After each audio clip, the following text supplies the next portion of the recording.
Thank you, and a warm welcome to PAYTM's inaugural earnings call post-listing to discuss its financial results for the quarter and half year ended September 30th, 2021. From PAYTM's management team, we are today joined by Mr. Vijay Shekhar Sharma, founder and CEO, Mr. Madhur Deora, President and Group CFO, and Mr. Bhavesh Gupta, CEO Lending. Before we begin, a few announcements for all attendees. This earnings call is meant for existing shareholders of PAYTM, for potential investors and research analysts to discuss the company's financial results. This call is not for media personnel. If any media representatives are attending this call, request you to kindly drop off the call at this juncture. The information to be presented and discussed on this earnings call should not be recorded, reproduced, copied, or distributed in any manner whatsoever by any of the attendees. Statements or comments made on this earnings call may include forward-looking statements.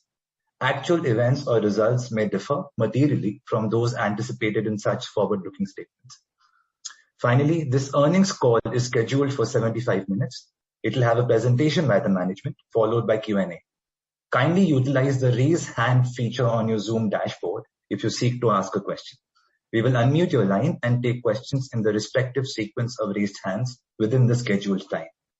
Please ensure your name is visible as first name, last name, followed by your organization name in brackets for us to be able to identify you before we ask a question. The presentation, a replay of this earnings call, and a transcript will be made available on the company website subsequently. With this, I would like to request Mr. Vijay Shekhar Sharma to kindly initiate this earnings call. Thank you so much. Hello everyone, good evening from New Delhi. It is my pleasure to welcome you to our first earnings call post-IPO. It gives me immense pleasure to see our company's results of September quarter. We have expanded our payment platform. Strong growth driven by non-UPI and UPI payments is clearly visible in overall GMV growth on our platform. We have started to call out non-UPI GMV so that we can call out direct revenue made using payments business out there, along with few other revenue line items in payment businesses. I'm very happy to say that our focus on monetization has clearly been demonstrated in strong revenue growth that we are posting year on year in this quarter. Clearly, our platform leverage can be seen in increased contribution margin, better EBITDA margin, and continued growth in all key KPIs out there. I'm very pleased to announce that my team and I are super energized, excited to see the opportunity, what we see in front of PAYTM, what we see in front of us. We are fully committed to head down and execute and deliver great results quarter on quarter, year on year forward out there. I am joined by my colleagues, Madhur and Bhavesh here, and I would now want Madhur to share our September quarter report card in detail with you. Thank you.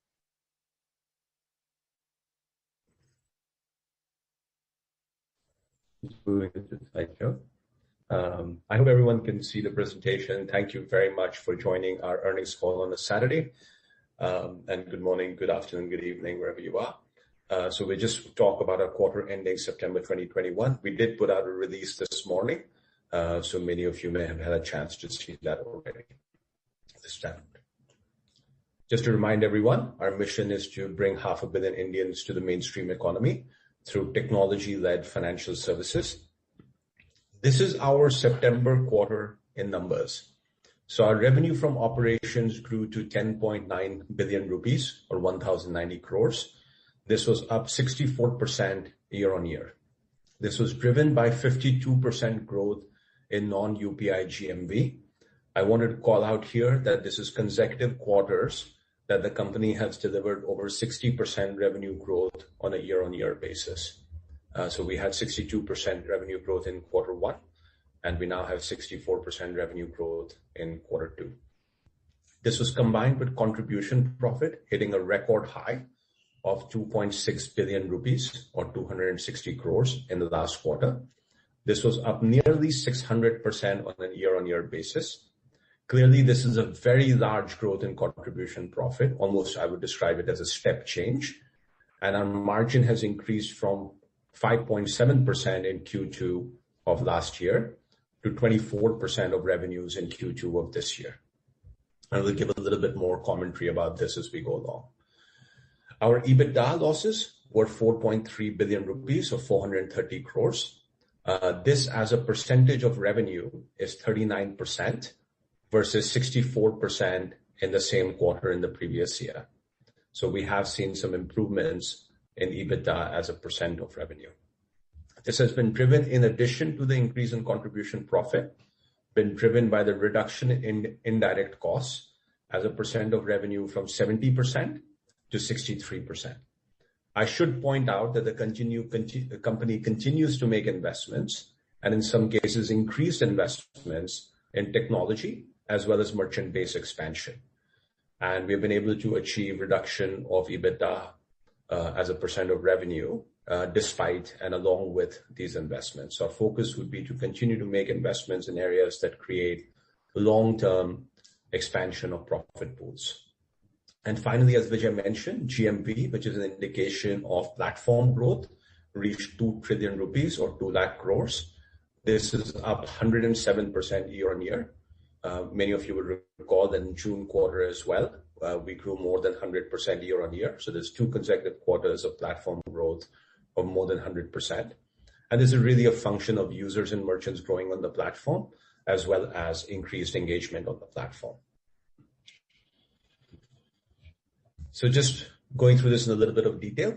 Our revenue growth, as I mentioned earlier, was 64% up year on year. In our financials, we break this up into payments and financial services revenue, which grew by 69% year on year from 5 billion rupees to 8.4 billion rupees.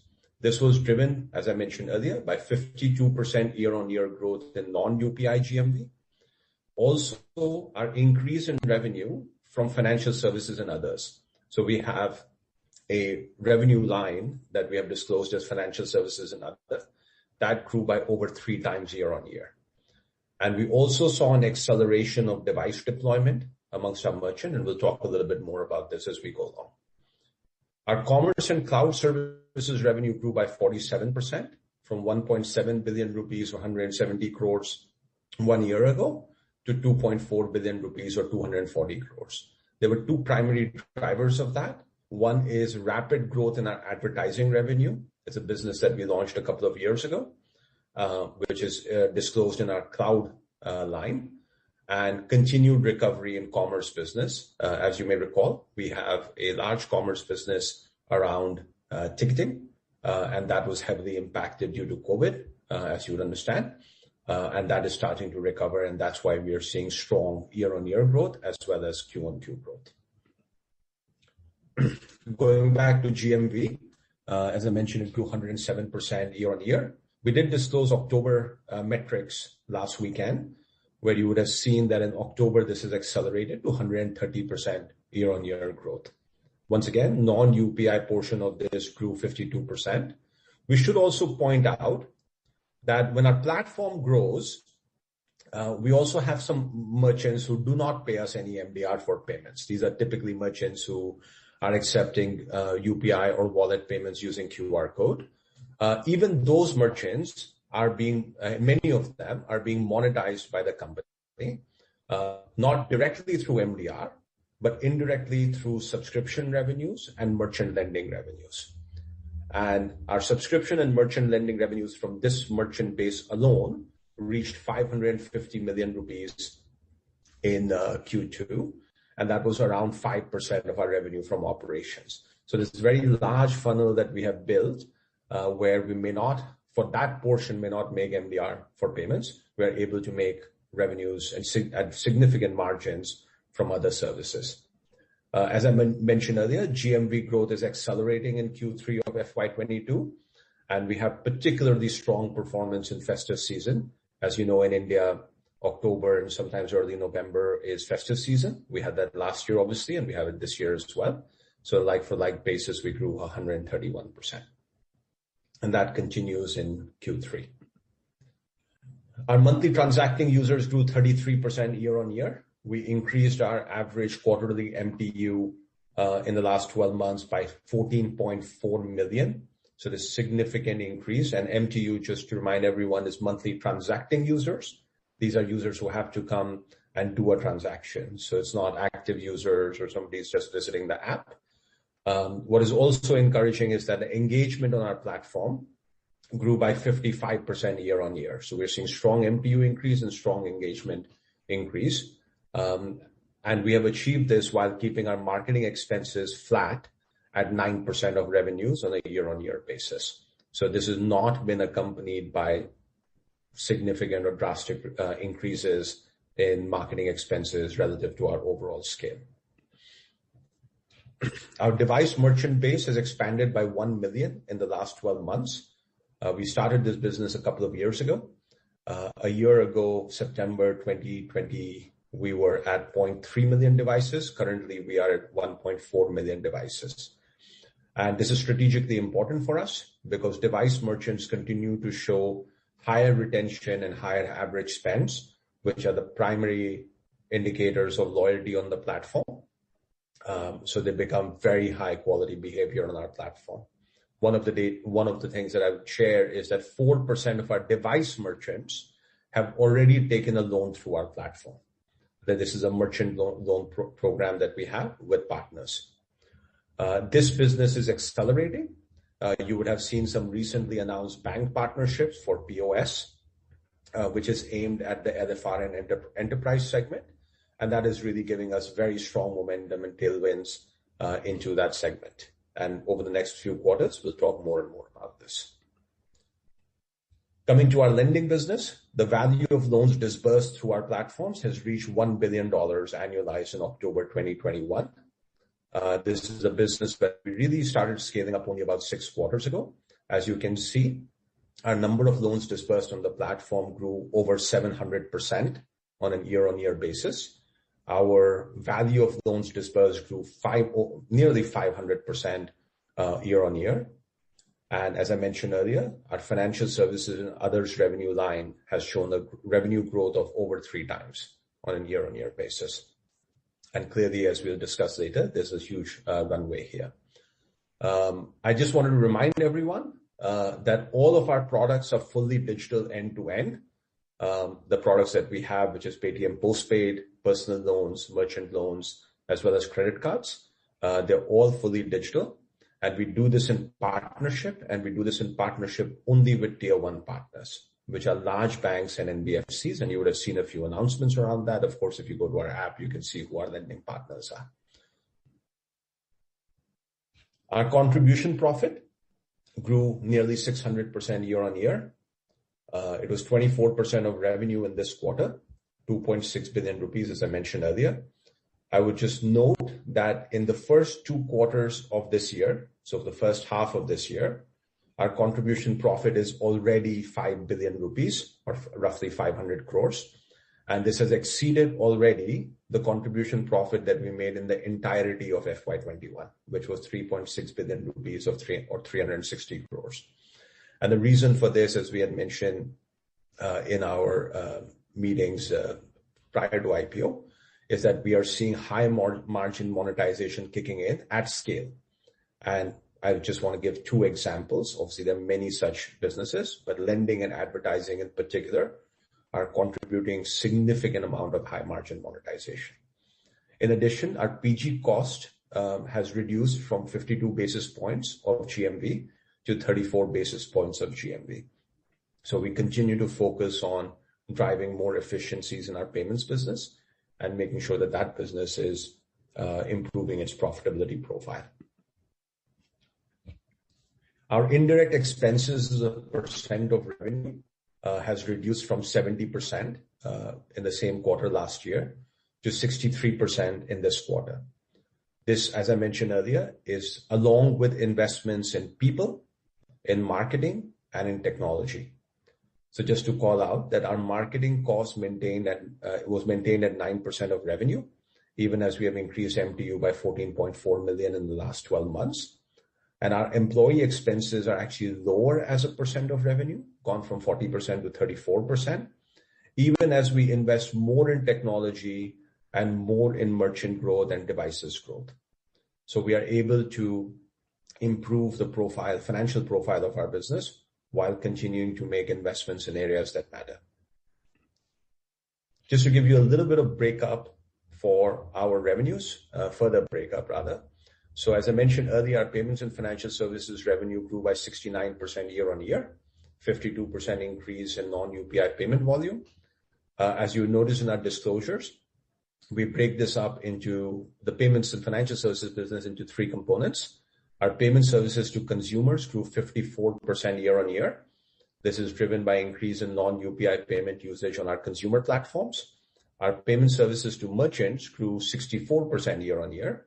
This is growing due to growth in non-UPI GMV, particularly in payment gateway business and our device merchants. I should note that this business has reached a run rate of nearly 16 billion rupees of run rate revenues, which is greater than $200 million run rate. Our financial services and other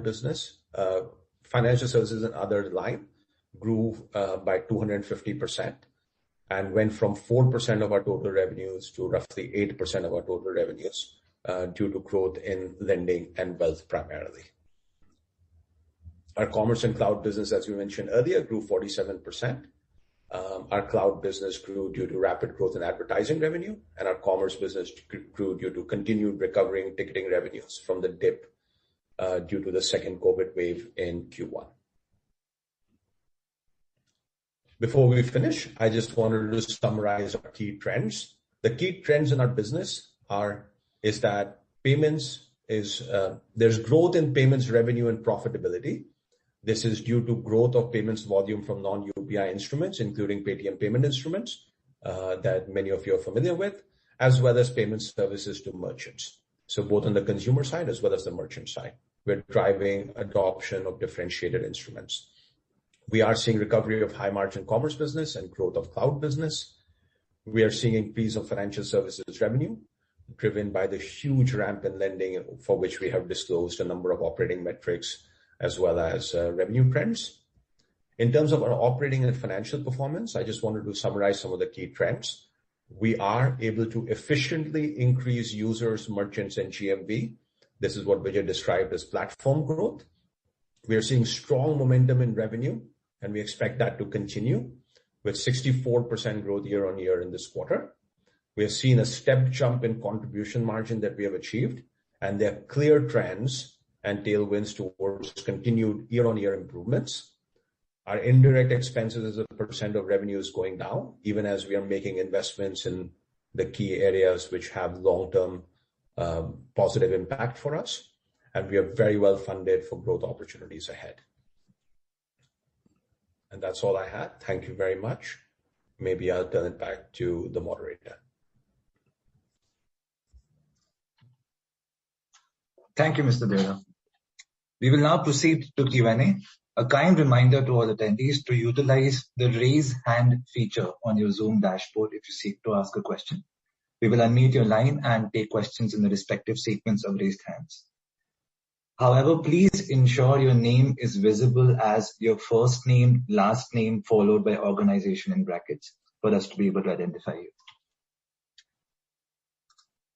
With that, I would ask the first question from Bhavik Dave at Nippon AMC.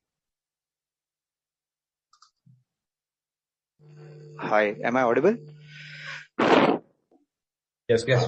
Yeah. Hi. Thank you for the opportunity. Couple of questions. One is, if you can break down the GMV into UPI and non-UPI absolute number. Second question is on the financial services side, and we see a reasonable amount of growth on the revenue side. Just wanted to understand from a 1,200 crore disbursement that we've done during the quarter, what are the take rates like? Because the take rate calculation, I'm sure the financial services is not only lending, it would be the insurance and wealth businesses as well. So from that perspective, if you could just break down that piece for us, that will be helpful. That's about it. Thanks. your first question, Bhavik, we're not sharing, at the moment, we're sharing all of this as the detailed disclosure, Sure. including non-UPI GMV growth. We believe that non-UPI GMV growth is a direct contributor to payments revenue, whereas both UPI as well as non-UPI GMV growth is a driver to number of the upsell revenues that we have talked about, such as devices, commerce, cloud, and financial services. So for the moment, we would love for investors to focus on, if they're trying to calculate payments revenue trajectory, we'd love for them to have this additional information of non-UPI GMV growth. Sure. And to your second question, the financial services and others does include, has a very large chunk of lending, of course. The wealth and insurance businesses are somewhat smaller. It is hard to sort of put take rates because the revenue model is quite different. So, for example, in wealth, of course, you make money on equity trading, which is not, sort of linked to GMV in that sense. It's linked to number of transactions and so on. Right.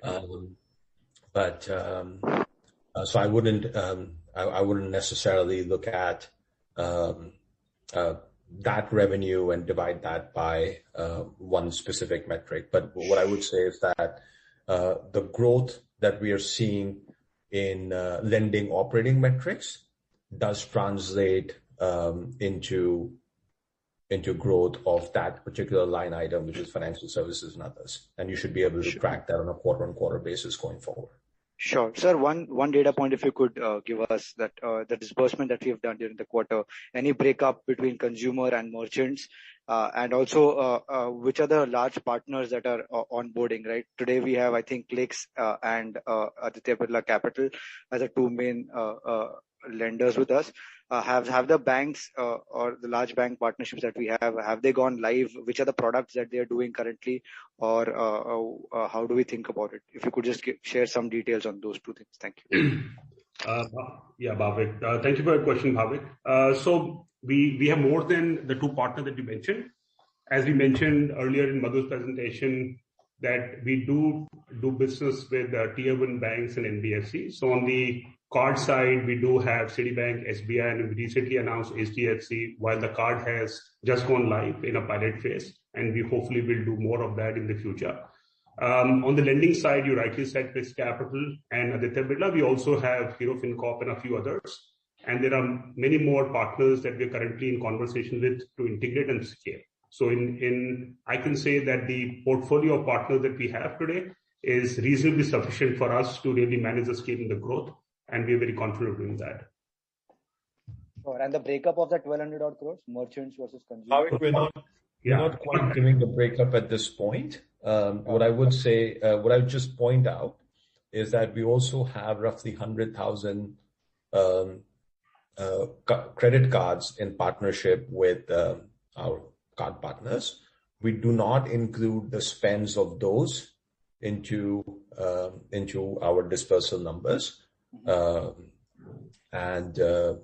this only includes postpaid, personal loan, and merchant loan. There's not a huge amount of difference. There's obviously each business has different take rates, but there's not a huge amount of difference in take rate between the three lines of lending that we're doing. Sure, that's helpful. Thank you.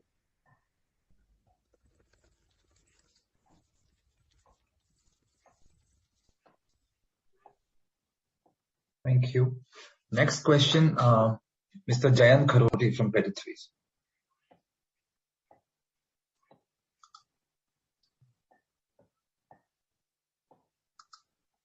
Hi, Jayant. You can ask a question. Hi. Thank you for the opportunity. Sir, again, dwelling a little bit on the financial services revenue, if you could give us some idea about how much is coming from lending and others, non-lending, and then how do we sort of make sense of how much lending can scale up as a part of the mix? I will probably turn to Bhavish to answer, to give you a broad framework for the second part of the question. And then maybe I can try to address the first part. So thanks, Madhur. So Jen, as you can, I'm sure you're aware of this piece, that India has a very, very large opportunity for credit. We, being a two-sided ecosystem, have a wonderful opportunity as we see both on the consumer and the merchant side. What we have seen thus far during the last 18 months, that the adoption of credit products on our platform, namely Paytm Postpaid, which is buy now pay later product, consumer credit, which is personal loan, and merchant credit, and recently launched credit card, the adoption is very, very high. And the growth rate suggests that the scale up can be fairly large from where we stand today.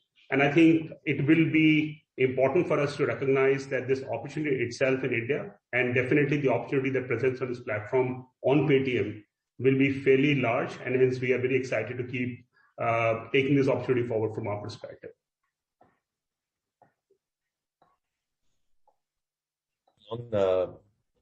In terms of the breakup, we have sort of outlined in the prospectus to some extent as well, which is that something like a majority of the financial services and others revenue has to do with lending.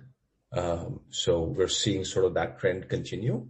But I wouldn't. Each of these lines of businesses is growing, whether it's lending or wealth and so on. So I obviously leave that to you how to analyze that. But we are currently sharing financial services and others as a separate disclosure in the prospectus and in our quarterly financials going forward. Sure. This helps. Thank you. Thank you. Thank you. Next question from Mr. Gaurav Kochar from Mirae Asset. Gaurav, your line's unmuted.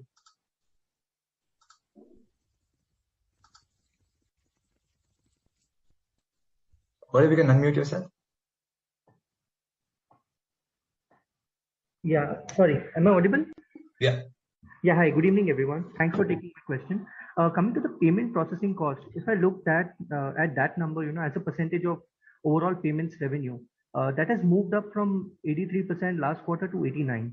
And given the non-UPI revenue is up 52%, non-UPI GMV is up 52%, and the overall GMV is up 107%. It's safe to assume that the UPI GMV would have grown much higher than that. In that backdrop, what explains this rise in payment processing cost sequentially from 83% to 89%? I don't know if I followed every part of your question, Gaurav, but we did have yes. When you look at our GMV growth, our total GMV growth is higher than the non-UPI GMV growth, so you can make that deduction. And from quarter to quarter, there will be some volatility in terms of sort of payment instrument cost as a percentage of GMV and so on. And the reason for that is it is a pretty complex output of the type of instrument that is being used, as well as the type of merchant that it is being used at, right? So what we focus on is as a percentage of GMV, we just continue to bring that down. And part of that, like you have correctly inferred, is mix effect, but a significant chunk of that is also improvements that we continue to make. But some of those improvements may be sort of flattish in one quarter, but a reduction in another quarter and so on. So if you look at, I would just encourage you to look at that, whichever, if you're taking it as a percentage of something, encourage you to look at it over a slightly longer period. I think over on a year-on-year basis, it has dropped by about 20%. Yes. I think 98%, and now it's down to 89%. That's why it's down. You just wanted on quarter-on-quarter basis, it's up slightly. But yeah, you're right. I mean, one quarter can have some aberration. But there's also some volatility and some mix effect issues with respect to June quarter being some sort of lots of COVID lockdowns. September quarter not being like that. December will obviously have festive, which means that there are slight differences in instrument usage and so on. So it's a little bit hard to really draw trend lines on a Q-on-Q basis. So that's why we'd encourage folks to do that on a year-on-year basis. Sure. Fair enough. My next question is with regards to the non-UPI take rates. If you can disclose that number, for this quarter or maybe, on a YOY basis, where has that moved, some directional, and going forward, how should we look at the non-UPI take rates? I think there hasn't been any meaningful change in take rate of non-UPI GMV, and of course this is also focused on effect and mix effect of cards and wallets and many other instruments that we use which are non-UPI, but we haven't seen any meaningful change. Okay, and the share of commerce GMV, the share of commerce would have gone up because last year it was, the last year it was relatively weaker. So in that context, on the non-commerce sort of non-UPI GMV, has there been moderation or it's all the same? When you say commerce would have gone up, commerce doesn't generate a huge amount of GMV for us in our scheme of things, right? Okay. Because when we're looking at sort of trillions of rupees of commerce revenues, payment volumes in a quarter, Right. Obviously commerce that happens on our platform is reasonably small. So I wouldn't try to take out sort of commerce from that. The point on commerce is that it is very, very high take rate. Yeah. And very high contribution margin. So growth of that results in obviously revenue growth and contribution margin tailwinds. Sure. So we should assume a flattish sort of non-UPI take rates going ahead, at least for this year, remainder of this year. That is the trend in the past, right? I would just Sure. Sure. And just last question on the lending business. If you look at the ticket size, it has not moved. Even on a YOY basis or on a sequential basis, it's there about 4,400. Any color on what kind of ticket size should we look at, given that the customers do migrate to a higher limit going ahead based on usage and that there is some sort of upgradation that happens from a postpaid loan to a personal loan, etc. So what kind of ticket size are we looking at? Is that the right metric to look at? Given that the penetration of number of users and the ticket size, I think both of that matters in the context of financial services revenue. So what kind of ticket size are you internally sort of targeting? Or some color around what kind of ticket size should we look at?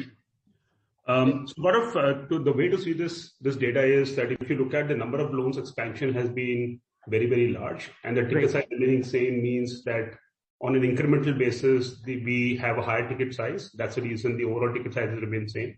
What our belief is that the opportunity to give credit through our platform with the help of our lending partners is so large that our focus is to expand the number of users who can get access to credit, be it consumers and merchants. And ticket size is an outcome, which you rightly pointed out. As the book matures with our lending partners, ticket size is a natural accretion that we'll see on our platform. So, in a nutshell, our focus is to expand number of consumers and merchants who can get access to credit, right? Ticket size is an outcome that we are necessarily not changing, but we definitely see that ticket size will keep improving as it has improved in the past on an incremental basis. Understood. And on the penetration part, just before that, Vijay, do you want to add something to that as well? Yeah. I think, Gaurav, one of the interesting thing I want to share with the experience of payments, that it was tough to drive mobile payment for small tickets because it was consumer habit kind of thing. Similarly, in this case, as you can see what Bhavesh is sharing, exactly what I would expand on to say that a smaller ticket size and completing the whole recovery and disbursement whole cycle of small ticket size makes the platform understand the nuances and spread of customer type and various other system platform insights. So it is important for us to grow user base with a smaller ticket size, and obviously, like you said, the customer comes back on the same platform, and our relationship with our lenders is also like this, that we are able to cross sell or upsell another type of loan to the customer. So smaller ticket size is like I would say performance metrics here, not like a limitation. It is easier to issue large and larger ticket size, if you will, but we are keeping it very, very focused on spread on number of customers, then ticket size, then total dollar value of the loans, and so on and so forth. But yeah, I just wanted to add 10 seconds of just summarizing that point, is that we do very strongly believe that if you get small ticket sizes right, doing larger ticket sizes is much easier than going the other way around, which is that you start doing large ticket sizes and then you have to often reinvent your business to be able to do smaller ticket sizes. So we love the trajectory, and we've seen that in payments. And I think a lot of financial services companies have seen that the reverse is a little bit harder or significantly harder. Sure. That helps. And just lastly on the penetration, if I look at number of MTUs, 63 million as in October. What is the sort of penetration of financial services product? And if internally, if you would have identified what percentage of these MTUs would be eligible for financial services products, be it wealth, insurance, or lending? Can you give some color around it, just to get what is the size of opportunity we are looking at over a medium term? Maybe I'll start and then hand it over to Bhavesh to talk specifically, maybe about different products as well. So on the consumer side, like you pointed out, we have 63 million monthly transacting users. We have roughly 2x this number as annual transacting users.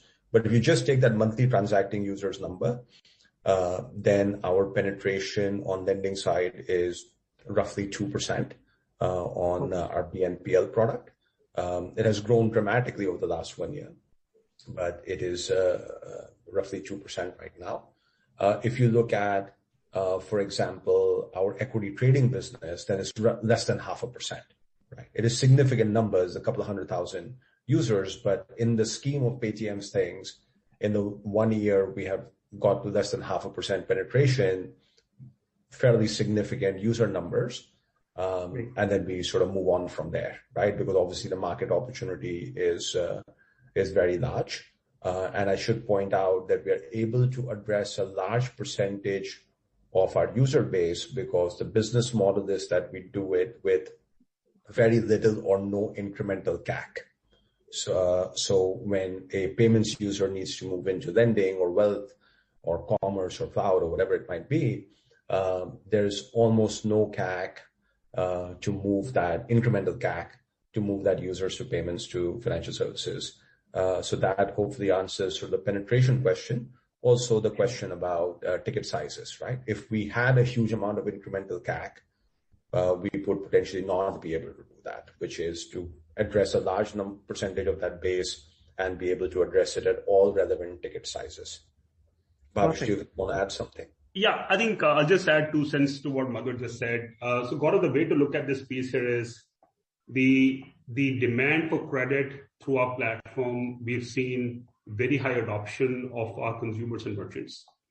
The fact that we have great partners on our platform who would love to have our merchants and consumers get access to credit gives us tremendous confidence that the current penetration with itself is very low, but in absolute numbers, Madhur said is giving us a very, very high penetration with regards to the scale of this business. It can continuously keep growing, and we have a very large runway ahead of us, and that is actually what makes us very, very excited about this business. Sure, perfect. And I hate to do this, but I'm getting very nasty messages from the moderator because perfectly. We respect to one question, if you don't mind. Absolutely. Thanks a lot. We'll try to come back to you as soon as we have worked through the queue. Sure. Perfect. Thanks. Thank you so much. All the best. Thank you. A kind request to everyone, please restrict to one question each, given the volume of questions.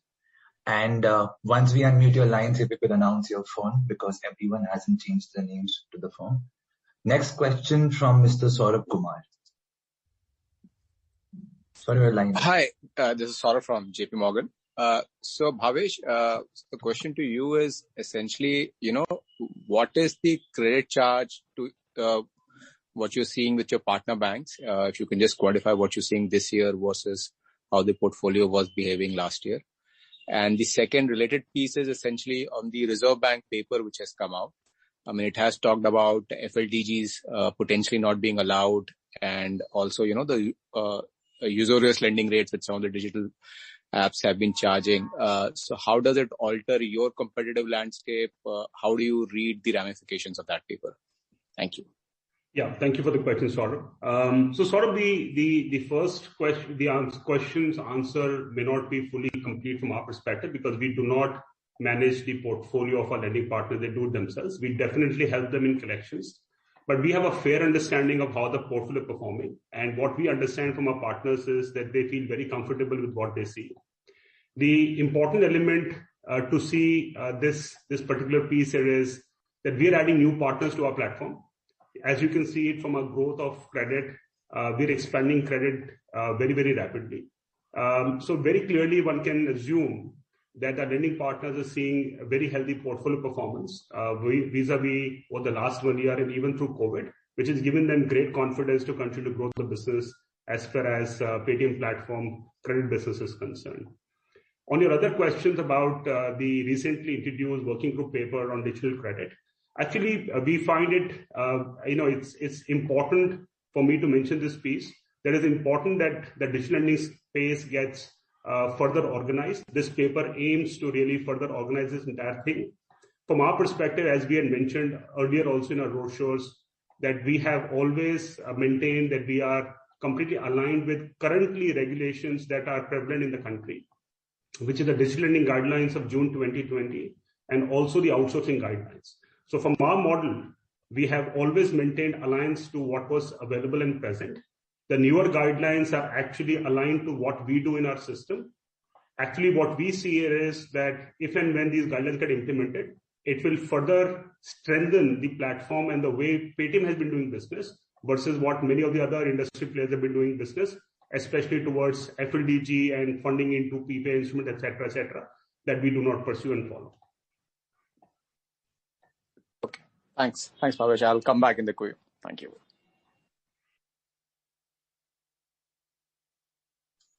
Thank you, Saurabh. Next question from Mr. Vijit Jain. Hi, thank you for the opportunity. This is Vijit Jain from Citi.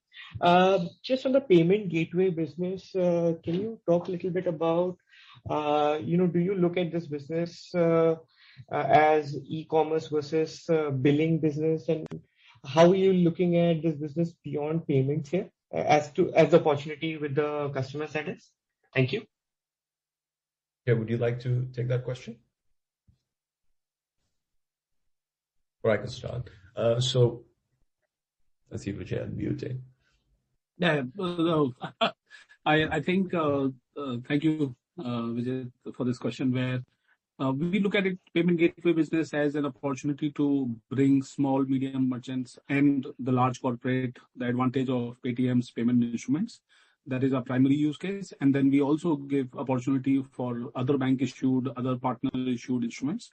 What we've seen is clearly that the scale and the pricing that we are able to drive gives an advantage to everyone. I'm sure you know that Paytm is probably the largest, if not the largest, and one of the largest acquiring side partner for all payment networks, whether it is Visa, Master, NPCI, Amex, UPI, or any other one.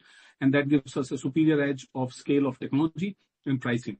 And that advantage we are able to pass to our partners. And that is why we continue to see large corporates, including Flipkart and including many other big corporates like large retailers, everybody using our platform. And we are very happy with the way the expansion is going on our online payment gateway. In fact, Madhur just probably shared that we have merchant side revenues of plus $200 million purely because of this fundamental advantage that we have. And A plus B, meaning on Paytm app and off Paytm app, both combination continues to grow like you just saw the transaction volume. And Vijay, maybe I could just add because in terms of a couple of trends and recent developments. Sure. So the one huge advantage that we have is that it creates a really nice network effect because there's Paytm payment instruments at very large scale. That is one of the differentiators, I would say one of the differentiators of why a partner would want to work with us. And then they are able to see our technology, our rates, and so on, given the scale of our payment processing. And over time, we are able to do many different types of payments for them, whether it's cards and UPI and non-UPI and Paytm payment instruments and so on. And that does give more use cases to our consumers to use Paytm payment instruments. So there's a fantastic network effect that gets created as a result of this. Some of the recent trends that we're seeing is that there are even large merchants who are starting with Paytm right off the bat with all payment instruments, right? And in some cases, exclusively, actually. And these are partners who would have been, exclusive with a competitor for many, many years, if not over a decade. And they are just sort of switching lock, stock, and barrel to Paytm. And I think the next big opportunity for us here is to continue our penetration in the mid-market and the startup community. And our product is certainly very, very ready for us to make that additional push. Right. Great. Thanks, Madhu. Madhu, just one final question from my side. If you can share the current user base on the postpaid product in terms of number of active users using that, or any metric around that, that'll be great. That's my last question. Thank you. I think what I would say is that in October, we've shared October data of number of loans dispersed. In terms of number of loans, vast majority of number of loans is postpaid. That split is very different when you come to value of loans, but in terms of number of loans, vast majority, as you might expect, is postpaid. So if you take a number, if you put a very high percentage to that number, that will probably give you the monthly active users on, or at least the October active users on postpaid. Okay, great. Thank you so much. Thank you. Thank you, Vijay. Next question is from Nilanjan Katwa. Nilanjan, you can unmute your line. I hope I'm audible. Yes. Just one question. I mean, if I have to look at expenses, how would this split between the financial services and the cloud and other businesses? More specifically, if I have to, let's say, look at 2 years back when we were still growing that commerce business versus today when we are almost defocusing, would it be fair to assume a very large percentage today of the cost is primarily onto the financial services only? And how would you think this number will look like, let's say, another year or 2 years down the line? All right. I just want to maybe start with just making a small correction. There's no defocus of the commerce business. The revenue split between commerce and payments and financial services has gone through some changes. Part of that reason has been because of COVID, because entertainment and travel, obviously, for periods of time, was very deeply impacted. In fact, entertainment was shut down for a period of time. And also because there are multiple parts of Paytm that are growing, most recently, the financial services business and so on, right? So there'll be some sort of mixed effects as a result, trends as a result of that. But you should not take that away as there any kind of defocus. Just to clarify, vast majority of our commerce revenues come from commerce of digital goods, if you will, such as entertainment ticketing, travel ticketing, and so on. And that is been doing quite well for us. In terms of costs attributable, we do very much run the company as a platform. So it is possible to allocate costs up to a point, but not, entirely, because then you start getting into debates of if the customer came in through payments, which vast majority of customers do, then should the payments business be charging commerce business some internal rate and so on and all of that. But putting those aside, what we have indicated in our prospectus as well as in our presentations is that our commerce and cloud business and our financial services business is very, very high margin monetization. And you're not splitting the GMV into cloud and commerce, at least for now. The commerce, just given the scale of Paytm as a platform, our own commerce is, in terms of GMV, is a very small percentage, right? Because they're very, very large merchants, very, very large use cases that we do payments for, right? And if you look at our commerce businesses, they have been selected to be number one, digital categories, number two, places where we can, as a result, make a very high margin monetization, and we also have sort of large number of users who are interested in using those categories, right? So, for example, if you are a payments user, the chances that you would go to the movies once a month or once a quarter is fairly high, right? So we have not gone into sort of niche categories, but it's not a big driver of our GMV. Maybe I should put it that way. So commerce business is not a huge driver of our GMV. It is a very good driver of retention of consumers on our platform. It is an excellent driver of high margin monetization. Sure. Okay, that will be all. If I have further questions, I'll come back. Thank you. Nilanjan, I'll add that the commerce GMV is led by, if you notice, cinema ticket, movie ticket, travel tickets, and so on, deals, etc., which are small GMV, and thanks to the lockdown, much smaller than year on year. You could actually expect it is in minute single digits, much smaller single digits as a GMV of commerce business on PAYTM app, as a percentage of total overall GMV. Yeah, understood. Thanks. Thank you. A kind reminder to please announce the name of your firm before your question. The next question is from Mr. Chandrasekhar Sridhar. Mr. Sridhar, you can unmute your line.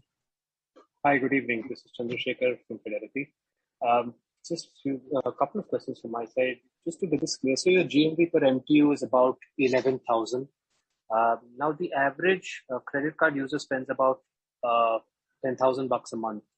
And this cohort of 30 million, sort of 32 million unique users are actually at the higher end of sort of the spending curve. I'm just trying to understand, I'm trying to reconcile the two numbers given the demographics are a little different. And does that mean that there is a certain portion of GMV which has a certain level of double counting? That's question number one.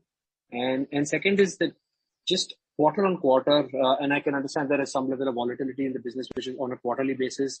Our net payment revenues are actually down on a quarterly basis after adjusting for after the payment processing charges, and after the promotional cashbacks and incentive, it seems that we're about break even this quarter. So maybe just some trajectory on how this plays out over the next 2-3 years. Thank you. And Chandra, I'm happy to sort of take some of these slightly more detailed questions offline as well. Sort of address these separately. I think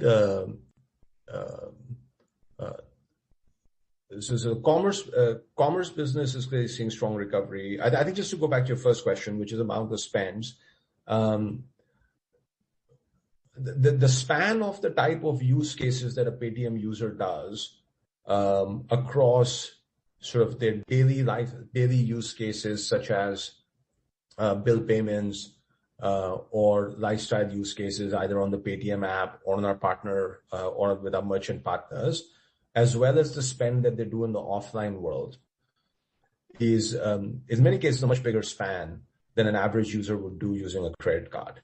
So that may be sort of, I see the comparison that you're trying to draw, but it may not be sort of like for like in that sense, because users are able to do. Our objective is that users should be able to do nearly all use cases that matter to them through digital payments through our platforms, right? Either on the issuing side or the acquiring side. So I wouldn't. I see the comparison, but it may not be sort of directly comparable in that sense. I don't know if Bhavesh or Vijay, you want to add something. Yeah, Chandrasekhar, I want to give you one of the very pleasant things that I've seen, that once a customer starts to use our platform, he starts to get into the use cases which typically he would have not done using credit card. While this number from your reference point of credit card looks larger, from our reference point of spend on payment platform using digital payments which are driven by bank account or wallet or postpaid, etc., are probably in the same range as it should be, or it should grow further. Actually, we believe that it should grow further. And between us, the number that we have as a reference of our co-branded credit card user, it is not 10,000. I mean, it is significantly more than 10,000 on our co-branded credit card per active card spend that we see.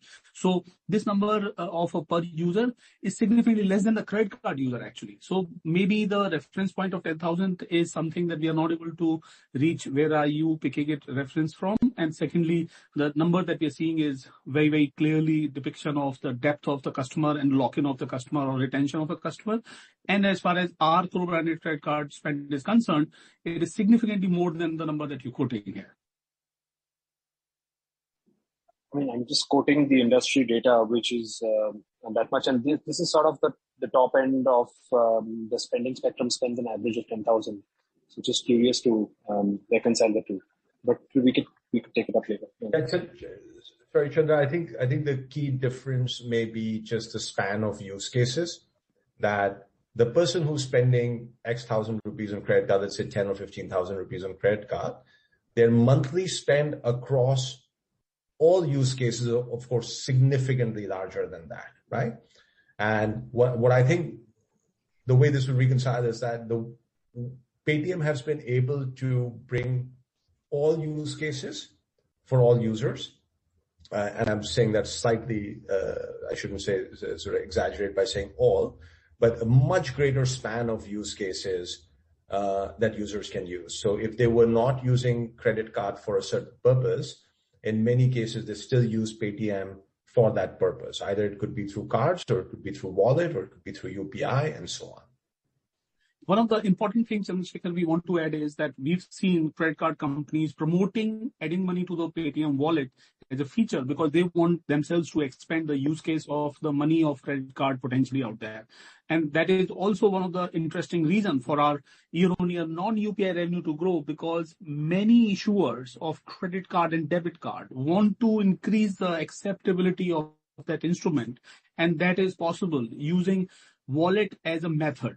And it is important to know that we've seen a tremendous number of banks, top-tier banks, long-tail banks, all alike, pushing promotions on Paytm platform of spending cashback funded by them to add money to the wallet. And that probably is also the reason the acceptance network is behind the scene, the biggest reason for it.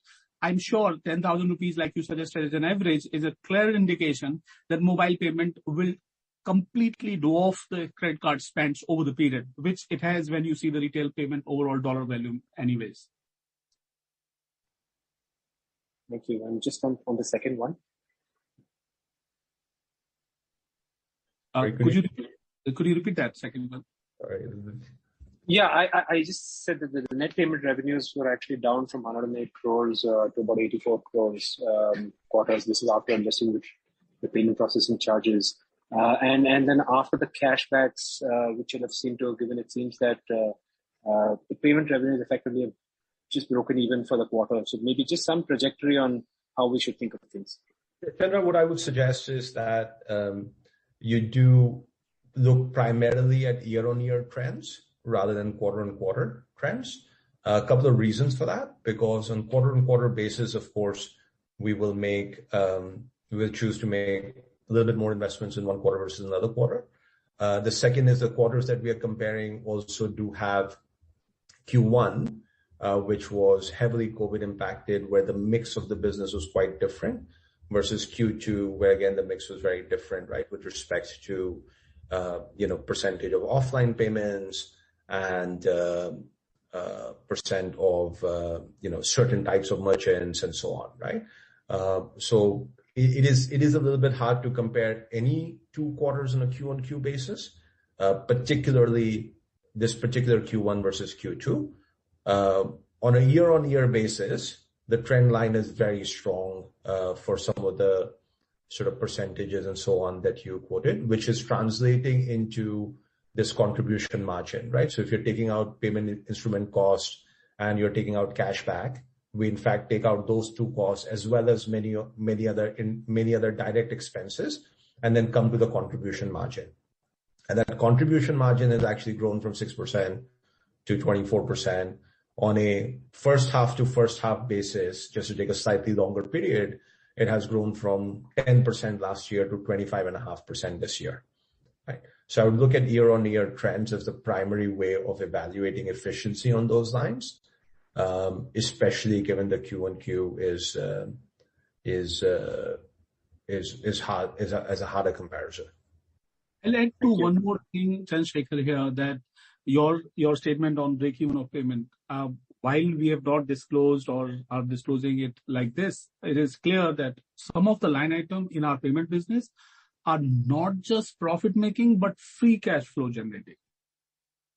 It is an important statement that I'm making here, that some of the line items in our payment business are not just profit generating, but free cash flow generating. So it should be clear that our payment business, and that is the big reason that we've called out non-UPI GMV in this quarter result, that our revenues and contribution margins are clearly growing on the back of payment and financial services business, where payment itself is the primary driver of that. Thank you very much. Thank you. Thank you. Next, we'd like to call Mr. Anish Rai. Anish, your line is unmuted now. Hi, good evening, everyone. So this is Anish from UBS. So a couple of questions. One question would be related to the MTUs we have. So I just wanted to understand. So if we see, say, some 60 million odd MTUs in a month, what would the breakup of vintage of these users? I mean, how many of these would be recently acquired? How many of these would be 3 years old on the platform or something, or some color of that sort? And the other question would be related to merchants. So I would, if possible, could you throw some color on the percent of GMV which comes from merchants which don't pay any MDR? I mean, there would be a lot of intersection between UPI and QR code based merchants who don't pay any MDR. So I would just like to understand how that works. And the other question for MTUs. Yeah, that's it. Thanks. Thank you. I think what I'd say is that MTU math is obviously very complicated. Just to simplify it a little bit, what I would say is roughly in any period over 12 months, roughly 60 to 80% of our MTU are new and 20 to 40% are reactivated over a 12-month period, right? So I think those are the sorts of trends that we normally see. Of course, they are somewhat dependent on how well reactivation efforts are working and how well new user efforts are working over long-term trend, right? Actually, that data is a little bit more true for annual active users. On a monthly basis, of course, there are users who will come and they'll use us in a certain month and organically come back and use us in the next month, but even if they skip a month, they'll come back and use us in the month after. Right. So on an annual active basis, that trend has held up pretty well, which is 60 to 80% would be new and 20 to 40% would be reactivated. And I think on your second question, our merchant base is sort of north of 20 million, as we have put in the prospectus, and growing. We do, like I said, we have over 1 million merchants who have devices, right? So those are the merchants who generate us in the offline world. Those are the merchants who generate us revenue, including large format retail and so on. So I would start to look at the merchant funnel in that way. That the merchants there are merchants who pay us MDR because they want to accept all kinds of payments. Right. Those are online and offline. And they are merchants who are the sort of smaller merchants who may not pay us MDR, but they pay us for devices and merchant lending and so on. Right. Yeah. So what Madhur has just said, Anish, it'll be nice to see our merchant base bucketized into no MDR merchants or then second bucket would be MDR, which is PAYTM, non-UPI instrument-led merchants like Shoppers Stop or Big Bazaar or any other ones which take credit card, buy now, pay later, and PAYTM postpaid, wallet, etc., etc. Right. And third, and then in the two merchant, the second merchant that you're talking about are inevitably also paying for some of the subscription or platform fee also. So what we look at our merchant base is one merchant base which makes money using payment itself as a line item of revenue. Right. And second merchant base is a beautifully even more monetizable merchant base, because that merchant base, even though he takes 0% MDR payment on the platform, but he does not have access to the credit, and our credit partners, banks and NBFCs are happy to extend credit thanks to the payment trail that we've created. The advantage of payment trail is that they are not just able to disperse, but collect also from the collections every day that happen. So Anish, we earn on a 0 MDR merchant disbursement and collection margins on our platform. And that makes that merchant who's a 0 MDR merchant very useful for PAYTM platform, and equally and even more useful for our lending partner, because these become over the period priority sector lending and whatnot. So Anish, we continue to acquire merchants on both buckets. One who pay us for payment service, and that is why we are talking about non-UPI GMV there, and that talks about the merchants who give us money for payment acceptance and platform, basically device subscriptions and various other things. And second bucket, even more useful, because this is like you can guess tens of millions of merchants out there never have access to formal credit, and financial institutions and partners are looking forward to a solution in a platform like us. Remember, two-sided platform is an edge here. If we were purely a bank, we would have only seen the bank account of this customer, and then we would have wild guessed that what is this kind of money, no reason for, and no predictability. While it is a payment platform where we also have a mapping consumer detail on our platform, we can say, oh, Anish is paying this shop, means that the shop must be a high value shop. And oh, we have seen other customers who are of high value quality are paying this shop. So remember, our merchant business is fabulous from two aspects, payment revenue and credit revenue. Got it, Vijay. Thanks. Anish, I just wanted to clarify my earlier comment on MTU, just to make sure it came out right, which is we have this annual transacting user base. Right. Vast majority of them transact the next year as well, right?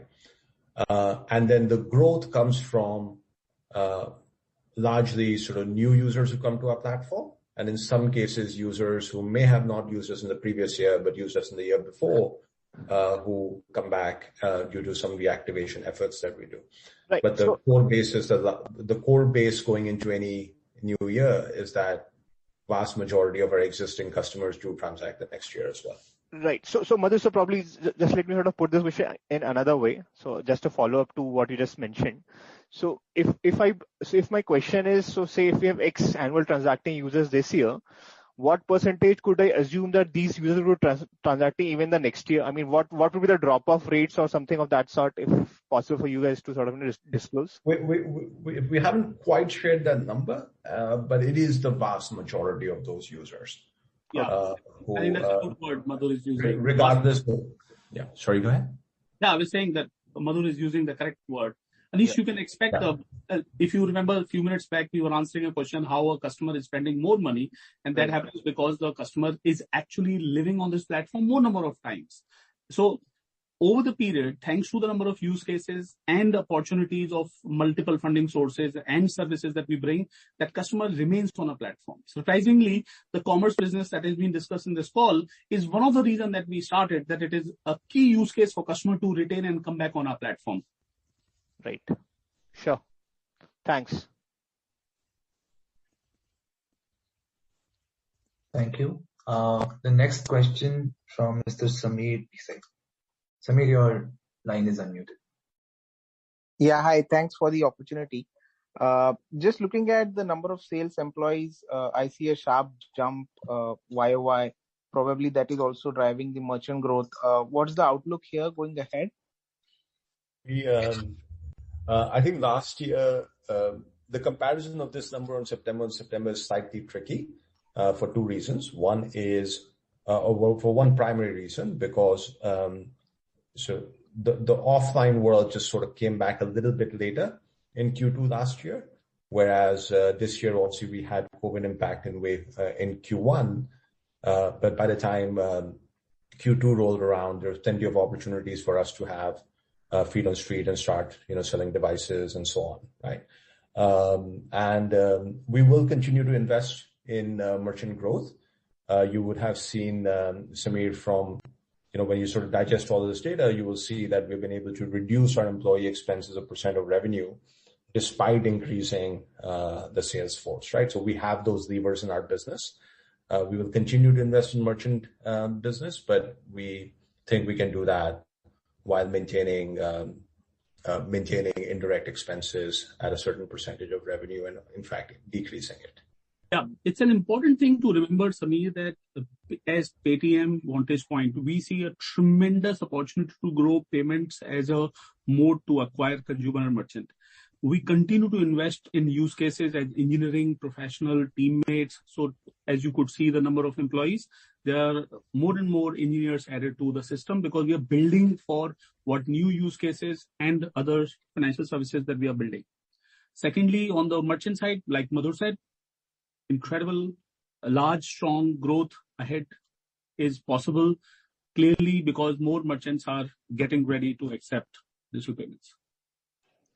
I should just add, Samir, that just from accounting standard perspective, if we have insourced field employees, then they show up in employee costs. If they are outsourced employees, then they show up in other expenses as an outsourced cost. So depending on our specific strategy during those quarters, whether we are having those employees on roll versus outsourced, and there are some pros and cons of that, you may see some slight differences, right? So you may not be able to model number of employees straight into employee cost. Sure. But this is the same number which shows in the RHP as around 6,500 as of June. Is that the same trajectory, or is there a slight change here? Yes, that's right. In RHP, obviously, we have more disclosure around yes, absolutely, function and so on. So if that's what you're referring to, that's correct. Yeah. And if you have further clarification, you can send us an email and we will just triangulate all the data and make sure you have good clarification. Sure. So, thank you and all the best. Thank you, sir. Thank you. We're just also getting close towards the end of the scheduled time, so we'll have time for 2 more questions. Next question from Mr. Nitin Agarwal. Nitin, you can unmute tonight.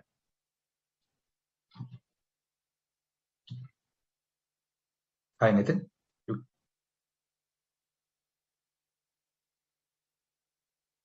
Nitin, if you're speaking, we are unable to hear you. Am I audible now? Yes. Yeah. So thanks for doing the investor call, and thanks for taking my question. So I have 2 questions. Like, firstly, on the wallet load pattern, if you can comment as to how that has been keeping pace with the overall non-UPI GMV growth. And as we had imposed charges also on wallet load via credit card, so how has been the mix changed in terms of loading the wallet via credit card over past 1 year? So what has the mix come down to now?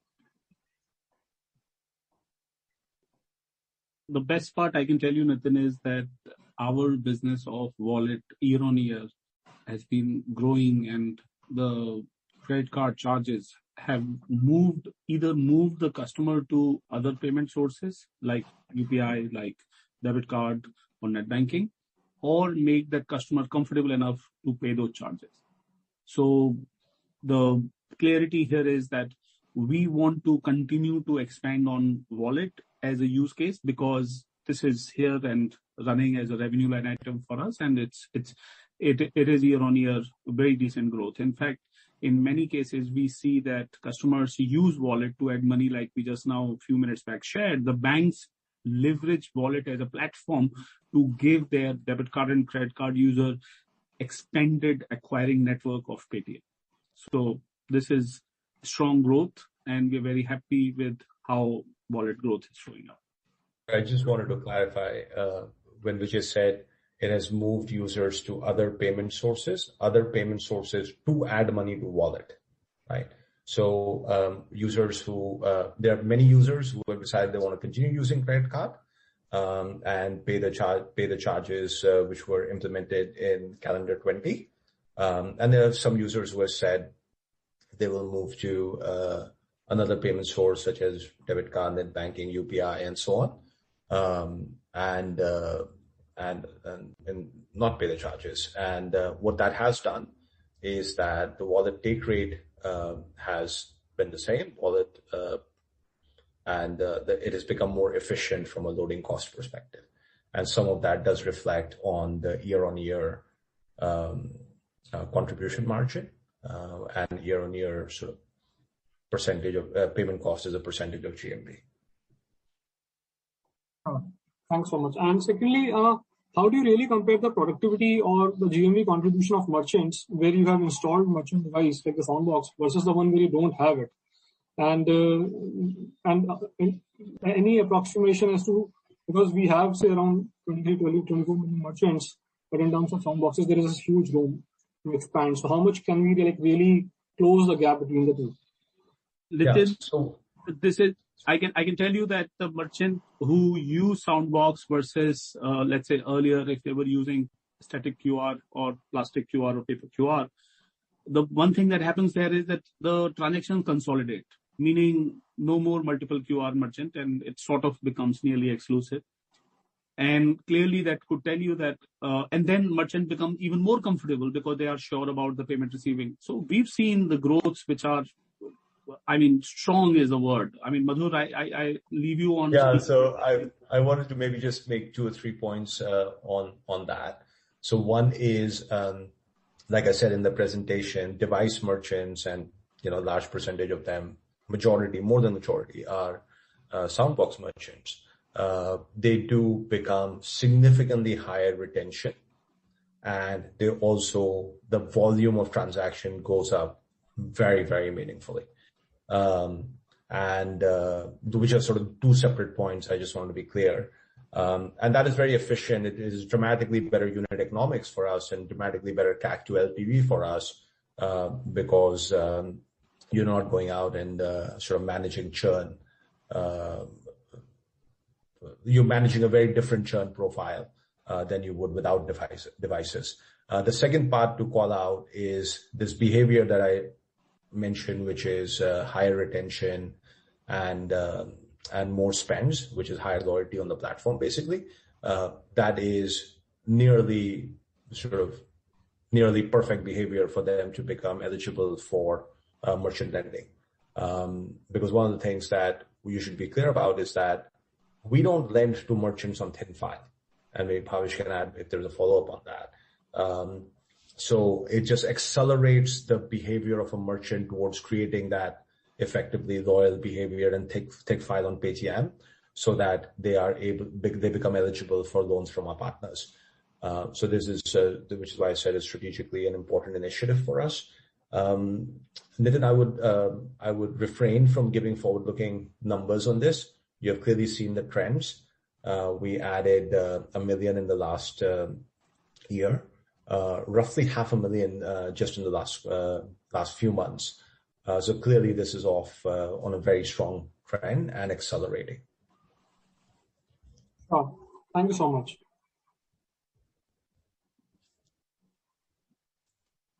Thank you, Nitin. And now for the last question of this session, Mr. Viral Shah.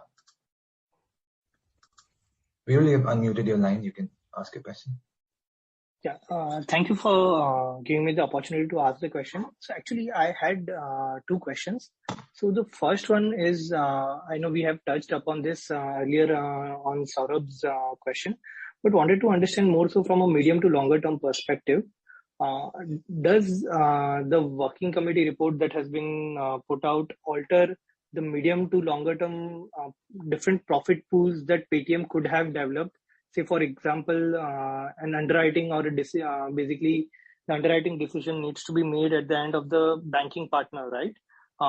Probably, say, going down the line, given the kind of scale and the base that Paytm would have generated, this could have been one of the monetization channel for Paytm. And another thing linked to it is, does it kind of impact the BNPL business materially?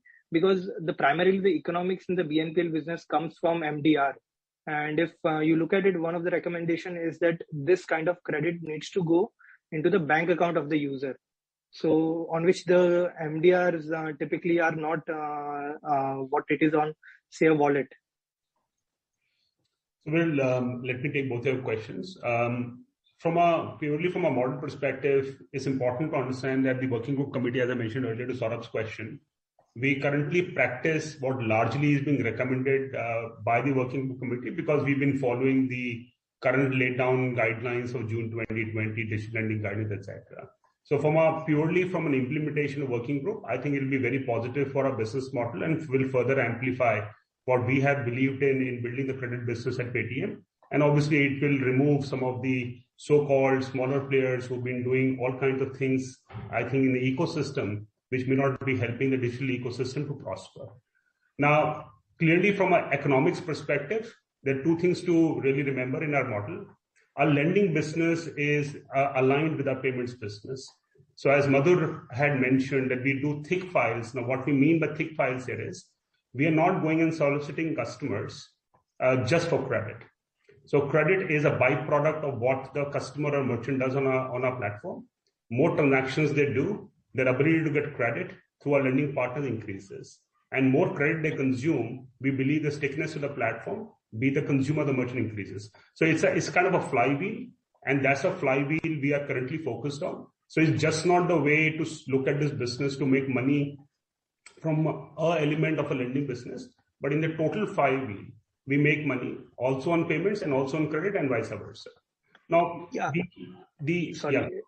Sorry, if I may just interject, apologies for that. But just my question was not more so from how the business is currently, but what it could potentially be. Say, for example, given the kind of data that you have over a period of time, you could have actually provided the underwriting tools or the data that you have.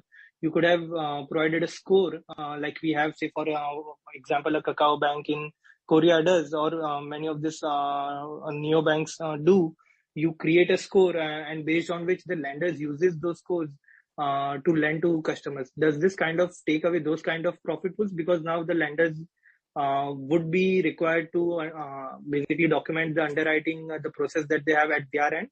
And secondly, actually, have you, like, in terms of your interaction that you have with your partners, have you seen some indications of them having to now reevaluate, their plans or the arrangements that they typically have, not just with you, but generally?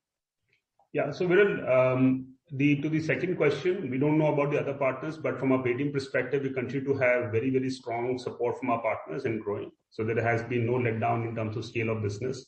If you are indicating based on the working group committee, the answer is no.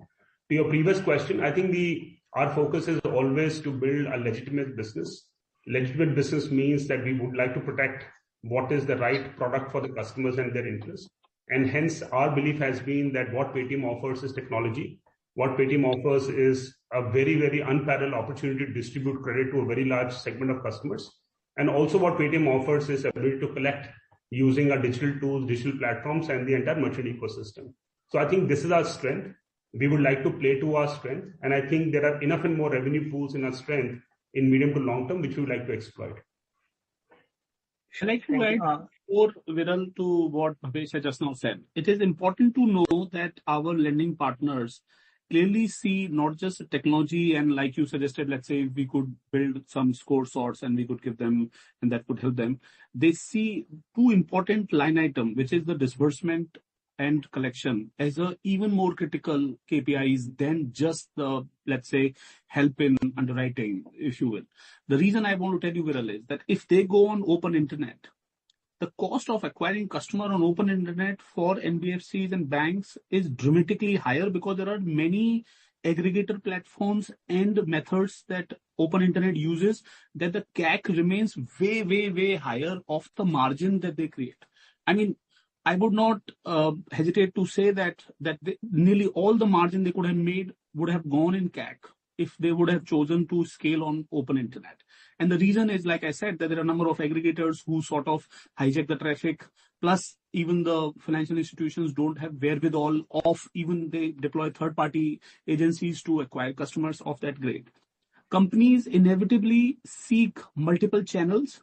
And the advantage of PAYTM is imagine a Diwali Mela. And I ask a financial institution partner, bank partner, NBFC to say, please open your stall here. And then the customers whom I have invited in the Diwali Mela are available to you. PAYTM's approach is this, that come over, we have a customer base on the PAYTM app who in workflow could have a conversion towards your product. This approach does not cost them increased cost of customer acquisition. If they go on loan disbursed platforms like, many other Bazaar kind of products where there are just enlisted products, they also lose their own traffic to those platforms. Surprisingly, in our case, it does not happen because we don't fight with them to acquire their own customer. Instead, we offer potentially their customer or new customers on our platform that can be serving them. So very important to notice that PAYTM's credit business is not zero sum to bank or NBFC's customer acquisition strategy on internet. It is actually adding to that as a key important channel. Number one. Number two, the ability, like you said, the data and nuances of the system and abilities that we can help them with technology makes them percentage hit rate much better than if this customer was coming from open internet. And hit rate stands for that their credit policy would happily accept this customer with the nuances that they get to know once the customer is taking an application using our platform. In other words, they have a high quality lead, if you will. Now, once you disburse this loan, and you know that we are talking about small ticket loans, we are talking about large number of loans, it is even more important for financial institution and bank to collect this. That is where the PAYTM plays even more important role. And you can imagine for a merchant, they probably will not have wherewithal to collect unless it is deeply integrated with a thick file that we are discussing, Soundbox, customer, merchant, that there is a large number of payment incoming. And from that, we are deducting daily, weekly, monthly, whatever the interest is. So, Viral, while it is nice to think of cacao-based business model where we could just throw very little and get advantage of that value, but it is far more fulfilling for our partner and us to deliver in these three buckets. Number one, disbursement. Number two, technology platform. And number three, collection. And the best part, like Bhavesh said in beginning, RBI also has called out that please don't go NFLDG or loan guarantee way because that is a credit agency's work. And we work complementarily. That is why the scale, that is why the margin growth and revenue growth. We are we're seeing very, very strong demand. I mean, number of queue of partners on joining PAYTM platform for credit is so much that internally Bhavesh and me were working on adding more number of engineers only on adding integration partners, if you will. Hope you get the drift. Right. To your other question, BNPL, I think small clarification. So there are two parts in the working group which at least has come out publicly. One part here is that they have observed that there are a lot of disbursements which other fintechs have been doing apparently as per their observation into prepaid instruments, namely either a wallet or a plastic card, which PAYTM anyway doesn't do, which is what they made an observation that may not be the case, which should be further allowed and should the disbursement happen in a bank account.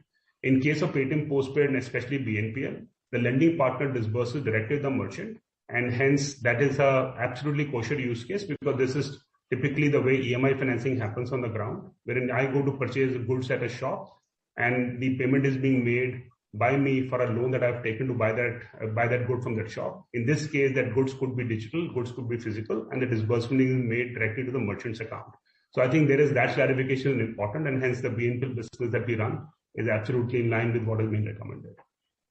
Right. And just as a follow-up, if I may, so how does the economics in this case work as to say the bank disburses money directly into the bank account of the merchant? So does bank then deduct 2% or 1.8% that is the typical MDR? Yeah, so the economics, I don't want to dwell further. The broad level understanding here is that PAYTM is also a payments platform. So the MDR is earned by PAYTM, and then there is a component of interest and other fees which is shared between the two platforms. Okay, thank you.